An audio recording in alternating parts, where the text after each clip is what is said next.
বেকারত্বের বোঝা যখন গায়ে, তখন ছেলেটা রাতের অন্ধকারকে ভালোবাসে, দিনের আলোকে ভয় পায়। 18 বছর বয়সী বেকার ছেলেটা এখন বাবার চোখে তাকিয়ে কথা বলতে পারে না। এজন্যই দীর্ঘদিন থেকে একসাথে বসে খাবারটাও খায় না। এক সময় স্বপ্ন দেখতো, আর এখন স্বপ্ন দেখায়। বাস্তবতার ধাক্কায় জীবন কতটা পরিবর্তন হয় একমাত্র 18 বছর বয়সী বেকার ছেলেটাই শেখায়। ঘরের বেকার ছেলেটা ঝোল হিসেবে বাবার শরীরে রক্ত পান করে, আর ভাত হিসেবে বাবার শরীরে মাংস চিবায়। হঠাৎ করে নিজের কাঁধে দায়িত্ব দেখে হতাশায় পড়ে যায়।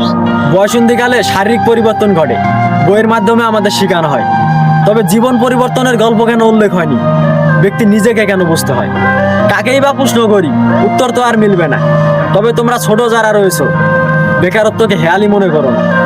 একটা অবাক করা বিষয় হচ্ছে, আমরা 18 বছর বয়সী ছেলেরা দেখায় ভালো আছি, ভালো থাকি, তবে মুখ ও মুখোশের আড়ালে আমরা সবাই হতাশার ভুক্তভোগী।